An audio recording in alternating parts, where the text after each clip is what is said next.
Hello students solenoid के case में जब भी मैग्नेटिक फील्ड का डायरेक्शन निकालना होता है तो नॉर्मली हम लोग राइट हैंड थंब रूल का यूज करते हैं और इसमें बहुत बार स्टूडेंट्स को परेशानी होती है। तो अभी बहुत ही आसान सा तरीका बताएंगे जिसकी सहायता से आप बहुत ही आसानी से मैग्नेटिक फील्ड के डायरेक्शन को डिसाइड कर सकते हैं। इसके लिए सिंपली आपको एक बोतल की जरूरत पड़ेगी। इनफैक्ट आपको समझाने के लिए अभी हम इस बोतल का यूज करेंगे, अदरवाइज आप जस्ट इमेजिन कर लेना है। ऑब्वियसली इसमें कैप आपका होना चाहिए। तो दो एग्जाम्पल से समझते हैं। देखिए पहले वाले एग्जाम्पल में इस केस में आप देख रहे हैं इस सोलेनॉइड में करंट इस तरह से फ्लो कर रहा है, ये इन हो रहा है, यहां से आउट हो रहा है, मतलब करंट इस तरह से रोटेट कर रहा है। ध्यान दीजिएगा, मतलब ये ऊपर की ओर जब जा रहा है तो अंदर की ओर, ऊपर में अंदर की ओर और नीचे से ऐसे निकल रहा है। तो ऊपर में एक क्रॉस, इसको सिंबॉलिकली इसी चीज को बहुत बार इस तरह से भी हम लोग डिनोट करते हैं, मेंशन करते हैं। तो क्रॉस का मतलब हो गया अंदर की ओर, करंट इस तरह से अंदर की ओर जा रहा है और नीचे से ऐसे बाहर की ओर निकल रहा है, मतलब नीचे में डॉट हो गया। अब इस केस में हम लोग देखते हैं कि कैसे मैग्नेटिक फील्ड का डायरेक्शन डिसाइड करेंगे। आपको बस क्या करना है कि जिस तरह से सोलेनॉइड रखा हुआ है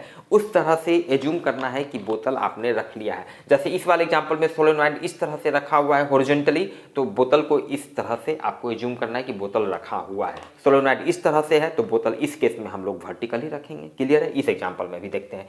तो आपको क्या करना है, बोतल को पहले उस तरह से रख लेना है। उसके बाद जिस डायरेक्शन में करंट रोटेट कर रहा है, ध्यान दीजिएगा, करंट इस तरह से जा रहा है, मतलब इस तरह से ऐसे रोटेट करते करते करते यहां से ऐसे नीचे उतर रहा है। तो आपको एज्यूम करना है कि ये इसका जो कैप है, बोतल का जो कैप है, जिस डायरेक्शन में करंट रोटेट कर रहा है उसी डायरेक्शन में कैप को घुमाइए। ध्यान दीजिए, कैप को, इसके ढक्कन को इस तरह से घुमाइए। घुमाइएगा तो क्या होगा, ढक्कन बंद होगा। बंद होगा मतलब ये कैप जो है, इसका ढक्कन जो है अंदर की ओर जाएगा। अंदर की ओर जाएगा मतलब इस डायरेक्शन में जाएगा। इस डायरेक्शन में गया, इसका मतलब है कि मैग्नेटिक फील्ड का यही डायरेक्शन होगा।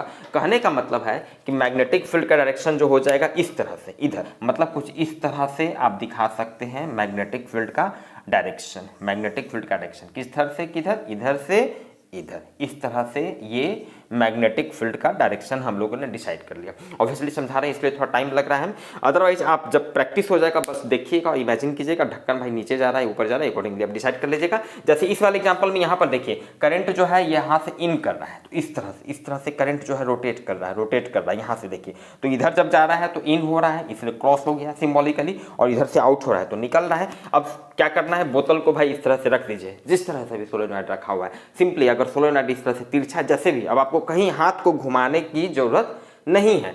तो बोतल को आपने इस तरह से सोलेनॉइड के डायरेक्शन में आपने बोतल को रख लिया। अब जिस तरह से करंट रोटेट कर रहा है उस तरह से इसके ढक्कन को घुमाइए। करंट किस तरह से रोटेट कर रहा है, इस तरह से रोटेट कर रहा है, इस तरह से रोटेट कर रहा है। क्लियर है? इस तरह से। तो जब आप इस तरह से ढक्कन को घुमाएंगे तो क्या होगा, ढक्कन खुलेगा। ढक्कन खुला ही रह जाएगा, वो अंदर जाएगा ही नहीं। मतलब खुला रहेगा मतलब ये ऊपर ही की ओर आना चाहेगा, ऊपर की ओर। इसका मतलब हो गया कि इस केस में मैग्नेटिक फील्ड का डायरेक्शन आपका ऊपर की ओर होगा। मतलब इस तरह से मैग्नेटिक फील्ड का डायरेक्शन इस तरह से हो जाएगा और बहुत ही आसानी से इस तरह से आप डिसाइड कर सकते हैं।